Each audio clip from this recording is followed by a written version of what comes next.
Hi guys!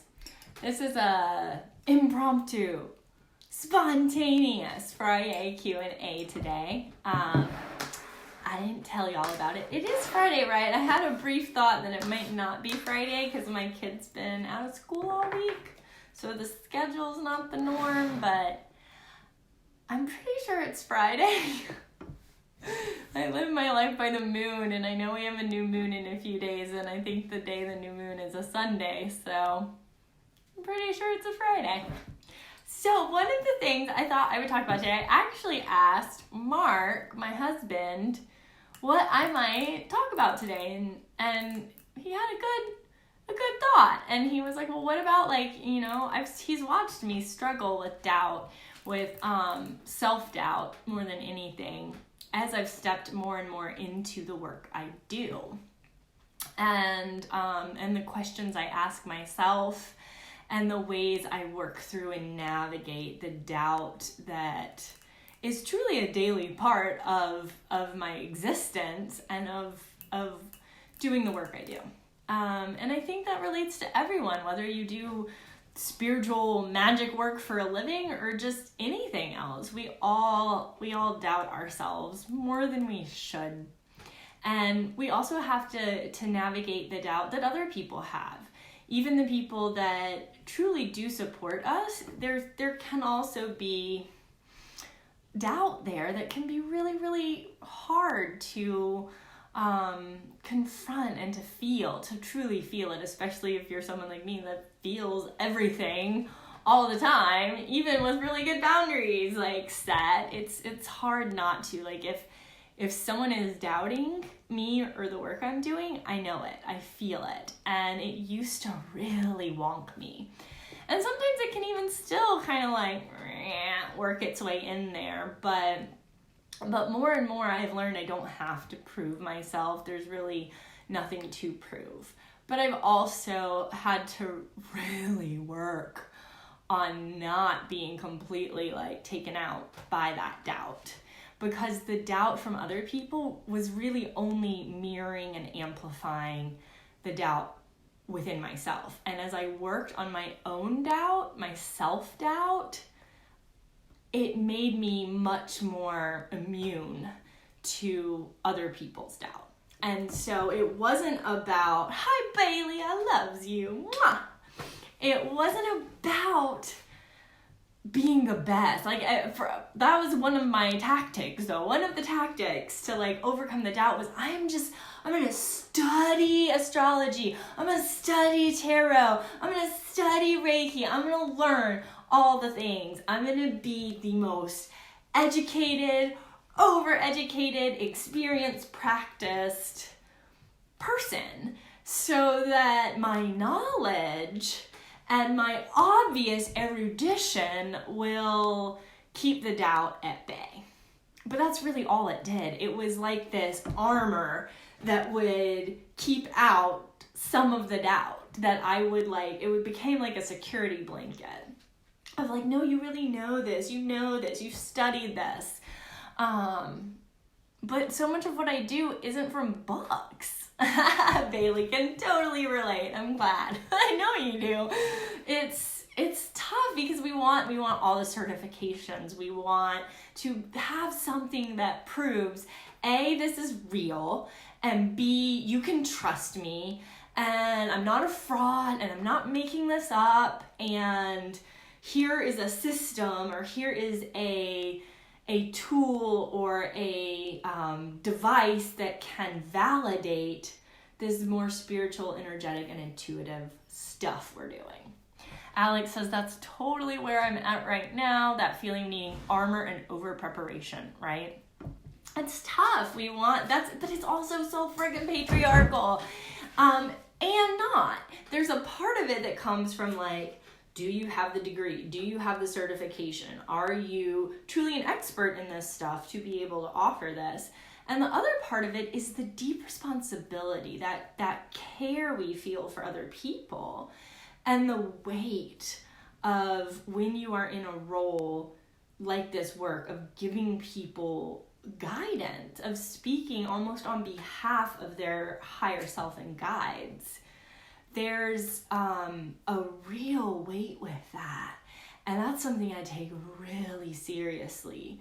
And it is absolutely therapeutic work, but without being a licensed therapist. Now getting my master's in social work really did help add to that confidence. That was one of the certifications or courses of study that really did support me in feeling like I was in a position where I could take on this work ethically and with integrity and with the resources required. Bailey says, I was just reading about how 6'2", that's the profile for those of you who don't know in human design, are meant to stay in their mystery and they don't know how they do what they do. Oh, that's fascinating. I have a bunch of 6'2" in my priestess group. They just do it. I love it. And I'm a 1-3. We're taking a little human design side course. If you don't know what that is, go Google human design. It's amazing. Pull your body graph, find out your type and your profile. I'm a 1-3 projector. And so I have the investigator and the martyr and a wide open head center. And all of that means is that I want to know all the things all the time, and I will find out. I love to research. I love it. I love it. I love it. So, yeah, and you have the role model hermit, which is very much staying in your mystery, but also showing it to the world. Yay. So self-doubt, that's something we're going to deal with a lot. And so as I found a healthier balance between I need to know all the things or I'm not able to do this work. And I was like, wait, let me just start doing it. A lot of me facing my self-doubt came from me just putting myself out there. Just doing the things even though I felt unprepared and scared, or even though I was over-relying on my study of something. The more I did stuff and the more I was faced with the mirrored reflection of doubt and got to sit in front of it and be like, okay, this person thinks these cards or this astrology I'm talking about is bullshit. They might not totally think it's bullshit, although some people do, but they're not totally sold either. They're not totally confident. Like, this could all be a load of like hogwash. Or the Reiki, this could just be like, oh, your hands got hot because duh, you have body heat. That's all I'm feeling. I got a chance to listen to some quiet music and lay down, so of course I feel relaxed. And then she put her warm hands on me and like, that was nice. I used to really feel that when people would come for Reiki. I'm like, I know the Reiki is real. I know it's working, but like, what if they don't feel anything? What if they don't believe? What if they feel like they just wasted their time and their money? And one of the things I did for a long time that I don't necessarily regret, but it definitely effed my family's finances for a while, was I didn't charge very much. Now that gets into a whole other discussion because I do believe this work needs to be accessible. And I do believe there's something to be said for paying for someone's level of experience. So of course, when I started out, I was charging less. But I did this for like way too long, like to the point where clients were just paying me double because they had experienced such transformation or such a profound and helpful experience from working with me. And they were like, I'm going to pay you more. Now, on the other hand, there were also people that took advantage of that, right? And that would just pay the bare minimum and keep, reaching out for services. But one of the things I did, because I doubted myself and I wasn't sure other people believed this or they were feeling this work as much as I was feeling it, is I just didn't charge very much for it. And as I grew more confident, and a big part of the confidence was just the experience of doing it over and over again, even though I was scared, even though I wasn't sure I had any business doing this work, even though I thought everyone thought I was a fraud, or I was conning them, I was some kind of quack, taking my cart of bells and whistles and magic around and being like, yeah, I'll make you feel better if you throw some money at me, boom, here's a potion, boom, here's a card. And I knew that wasn't true though. And so as I kept doing the work for myself and experiencing how much it supported me. And then forcing myself to show up and like offer this to other people, I built up a body of experience. And this is why I'm always telling people, like, you don't have to believe any of this. I don't want you to believe it. I don't want you to believe in tarot or believe in astrology or believe in me or believe in Reiki. I want you to have an experience. And what you are paying me for when we work together is the experience. And the experience I bring as someone who's done this work for like 2/3 of their life. And probably longer. You know, we got lifetimes in this, right? And so there's this, there is something just to be said for the experience, for the years of showing up over and over and doing my own work and doing this with other people and just building up a knowing that there's powerful transformation happening. Magic is absolutely real. Energy is real. There's so much we can't see, but that we can learn to sense and experience and know. And the more I spend time engaging with that, the more the doubt just naturally dissolves. It can't exist. I would have to enter into a state of cognitive dissonance to hold this doubt in the face of this body of experience I have. Oh, thank you guys. So just keep doing it. I guess that's my number one thing, is just don't stop doing the work. Don't stop pulling cards for yourself. Don't stop doing the things that bring you joy, the things that you feel called to do. Don't stop asking for the magic to show up. Now, there is something I did. I set in place some terms and conditions. I'm all about terms and conditions with my guides, with my team, with the universe at large, the multiverse, whatever the fuck we're living in. Like, I don't claim to know either. That's the other thing, is I got really okay. Like, I released myself from having to be the expert. I have experience, but I don't have to know everything. That's part of this work, is being able to sit in the mystery. So I just got really comfortable not having to know. Like, let's listen. Let's see what wants to show up. And sometimes nothing does. And that was part of my experience too, is sometimes it's not gonna be this profound magical experience. And that's okay too. That I don't have to create profound transformation for every single person I come in contact with day after day. That I can trust that they will get what they need in the perfect time and in the perfect way for them. That's not my responsibility. That's not my responsibility. And I can't carry that. I don't need to carry that. And I don't have to know. But I can keep opening the door to that more profound experience. It's not going to be like that every day. Sometimes it's as simple as I saw a hummingbird, and that is very significant for me. I created a language of symbols over the years. When certain symbols shows up, it means something. And then the terms and conditions, gotta circle back to that.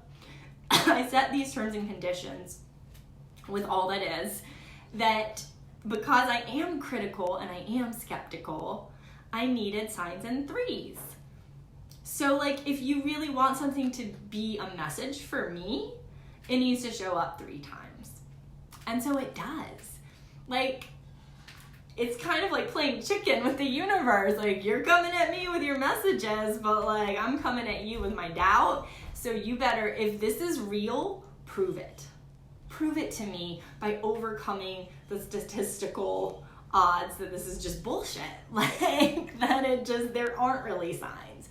And so I actually also, part of what I did, yes, my doubt has been dissolving, but I also embraced part of it. And I was like, I am skeptical. I want there to be a randomized controlled trial for all of this stuff. I want there to be hard and fast proof that Reiki is real, and that when I put my hands on someone, there is an actual measurable energy flowing, and there is things changing in our brains and our neural pathways. I want that proof.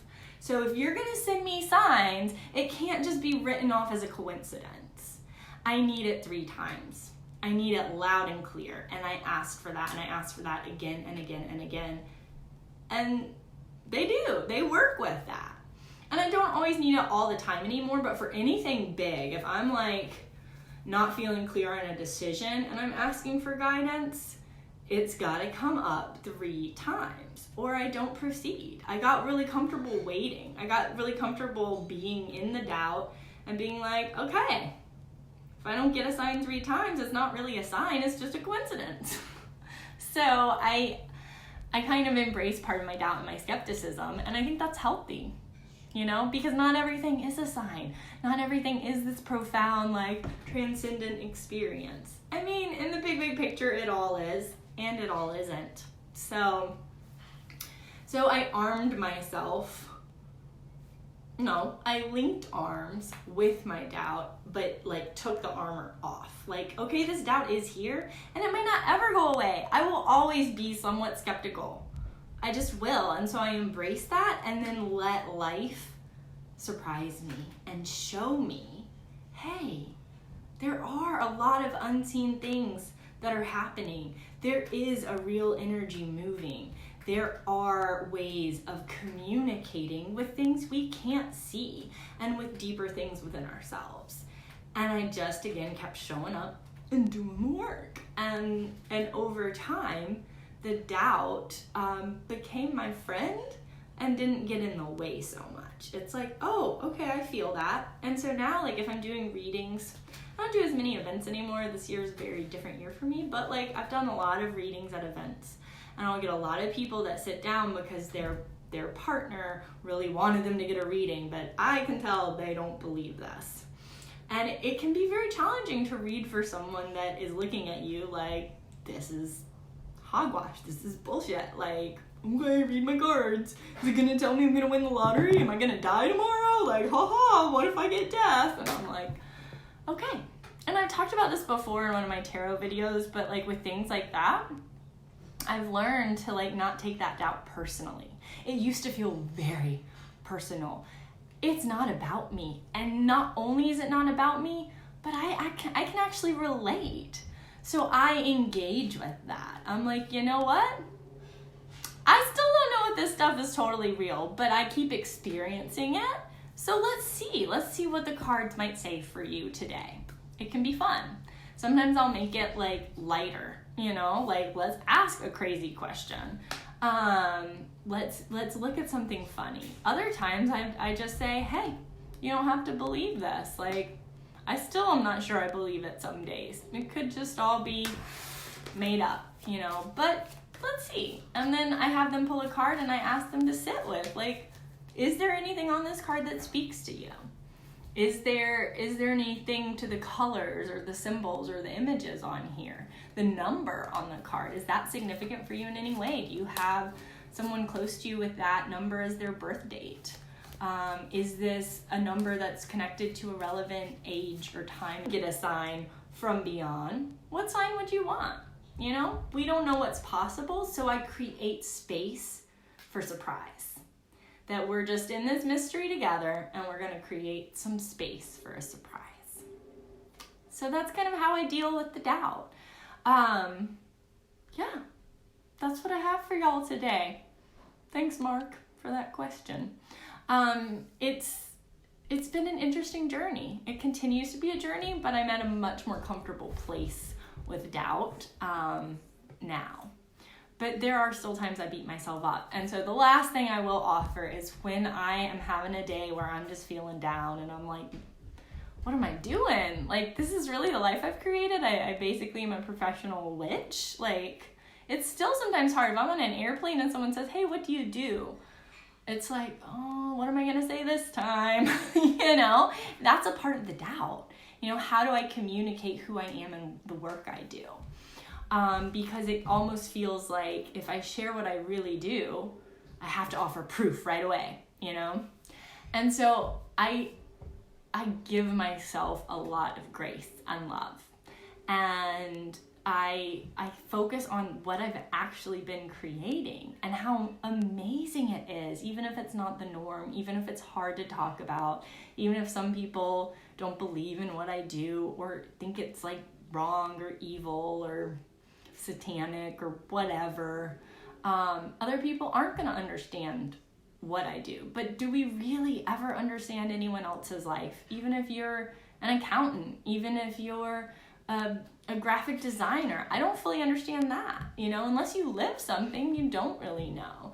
And so I just try to honor a space of curiosity and deeper listening for myself and for others, and to acknowledge that so much awesomeness has come out of this, out of choosing this life, out of walking hand in hand with my doubt and facing it every day and moving with it and through it, and making that space for the magic to tell me otherwise, and to really work to dissolve that doubt. And because I keep choosing this, I get to have a pretty fun, cool, great life. I had a 7-year-old was in my room yesterday. Kelby works at Seed to Star, and she had a session, and her daughter was there with us, and she came in my room, and she's like, whoa, you have so much stuff in here. And we were looking at my cards and my rocks, and I was like, yeah, like, this is what I get to do for work. How cool is that? And she was like, yeah, that's really cool. And I was like, I know. And sometimes I have to remind myself that I'm pretty lucky, that it's pretty awesome I get to do this for my work, because I wouldn't want to be doing anything else, really. This is what I've loved to do for years and years and years of my life, and now I get to do it for a living, and I'm super grateful for that. And so when I do really start to be like, oh, what am I choosing? Like, why am I choosing this? I reconnect with why, and with all the awesome that comes as a part of this. So yeah. Keep on doing what feels good for you. And it's okay if you have doubt. Just acknowledge it. Acknowledge the doubt. Make friends with it. And keep on making space for that doubt to be not totally erased, but quieted. Like, hey, you can be there, doubt. And sometimes you need to be there. We need to be a little skeptical. We need to ask harder questions. We need to not just take everything at face value, but we also have to leave space for the magic to show up. So thank you, Bailey. I love you too. Thanks for listening, y'all. And feel free to share the things that work for you. I would love to hear from you, times you've really had to overcome doubt or work through your doubt. What works for you guys? Because y'all are all doing it too, We're really creating a new world, a new paradigm, and it's exciting. It's really exciting. And so I'd love to learn from and with y'all as well. Alrighty, so feel free to share anything that comes up for you, any tools or meditations or personal practices that have helped you, any words of wisdom y'all have related to doubt. Alrighty, because it's gonna be there. It might not go away, but we can still do big magic even with doubt right there with us. All right. Mwah! Happy Friday. FriYay. Have a great weekend. Happy new moon on Sunday. Go swim in those Piscean waters, all right? And Capricorn is the sea goat. A lot of people think Capricorn is just a goat, but it's a goat with a fish's tail. So harness that Capricorn energy, but be in the ocean instead of on the mountain for the next week. All right. It's also Mahashivaratri Day. So if you're into that, you can chant Om Namah Shivaya, and its impact is magnified times 1,000. Yay. Thanks, Pam. Mwah. Goodbye, y'all. Bye.